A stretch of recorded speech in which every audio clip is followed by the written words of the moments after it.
میرے حضور نے ارشاد فرمایا جب کوئی شخص فوت ہو جاتا ہے تو اس کا جو سلسلہ اعمال ہے منقطع ہو جاتا ہے، عمل کے کھاتے کلوز ہو جاتے ہیں، لیکن فرمایا 3 سلسلے ایسے ہیں جو ختم نہیں ہوتے، 3 کھاتے ایسے ہیں جو جاری رہتے ہیں۔ اللہ اکبر۔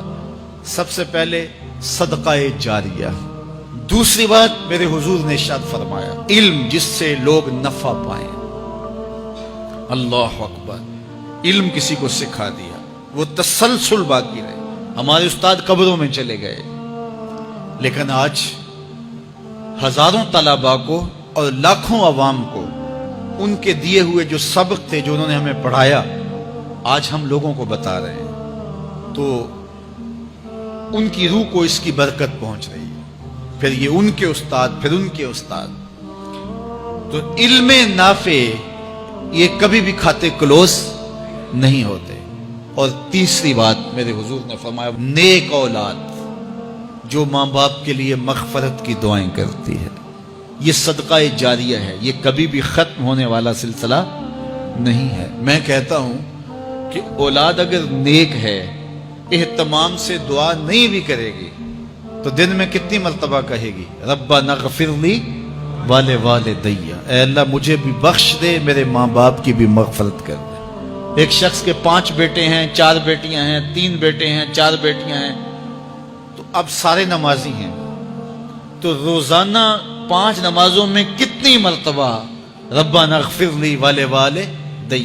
تو اولاد والدین کے لیے اسپیشل دعا کرتی ہے جو ہے وہ نماز کے اندر، اور اگر اولاد صالح نہیں ہے تو نماز کے اندر دعا کرنا تو دور کی بات ہے، چونکہ وہ نماز نہیں پڑھتی، صالح نہیں ہے، تو دعا کیا کرنی ہے؟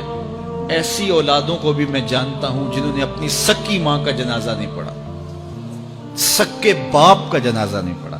ویسے ایک ایسے بد نصیب کو میں جانتا ہوں جس نے واقعتاً نہیں پڑھا، آیا ہی نہیں، قبرستان میں بھی نہیں آیا، لیکن بہت سارے ایسے لوگوں کو میں جانتا ہوں جو قبرستان میں آئے ہیں لیکن اپنے باپ کا، اپنی ماں کا جنازہ نہیں پڑھا، جنازگاہ میں کھڑے رہے، جنازہ نہیں پڑھا۔ آپ سوچتے ہوں گے کوئی ایسا بد نصیب بھی ہو سکتا ہے؟ میں کہتا ہوں ایسے بد نصیب لوگوں کو آپ بھی جانتے ہیں۔ یہ کون بد نصیب ہیں؟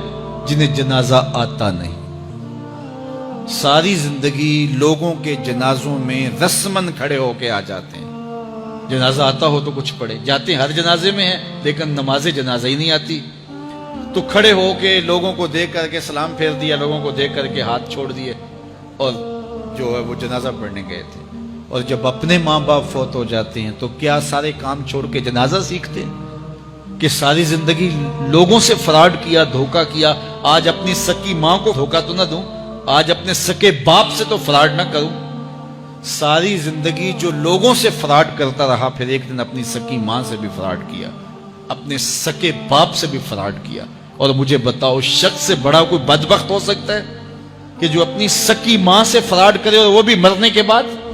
سکے باپ سے فراڈ کرے، اس کی لاش پڑی ہوئی ہو اور وہ اس سے فراڈ اور دھوکہ کر رہا ہو، اگر اس کے اندر ضمیر ہو تو ڈوب کے مر جاتا کہ میں اپنی ماں سے فراڈ کر رہا ہوں اور اپنے باپ سے فراڈ کر رہا ہوں۔ تو یہ کتنی بڑی بد نصیبی ہے کسی اولاد کی اور کسی ماں باپ کی بھی کہ اس کی اولاد بھی اس کے لیے جنازہ پڑھنے کی صلاحیت نہیں رکھتی ہے۔ اور وہ کتنے خوش نصیب ماں باپ ہیں جن کا جنازہ خود اولاد پڑھاتی ہے۔ اتنی صلاحیت اور اس قدر اللہ نے ان کو خیر کی توفیق دی ہے کہ وہ خود اس قابل ہے اور اس منصب پہ ہے کہ وہ اپنے ماں باپ کا خود جنازہ پڑھائے۔ کوئی جنازہ پڑھائے بڑی برکت ہے، لیکن جس خلوص سے بیٹا دعا کر سکتا ہے کوئی اور تو نہیں کر سکتا ہے۔ تو اپنی اولادوں کو نماز جنازہ سکھاؤ، اپنی اولادوں کو دین سکھاؤ، یہ عادی بن جائے نماز کے، تاکہ بعد از انتقال دعاؤں کے سلسلے جاری رہیں۔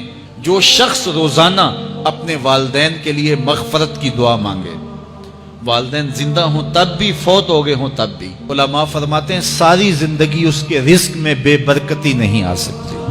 تو اپنے ماں باپ کو خوش رکھیے گا اگر زندہ ہیں تو، اور اگر فوت ہو گئے ہیں تو ان کے لیے دعاؤں کا سلسلہ کبھی بھی موقوف نہ ہونے دیجیے گا۔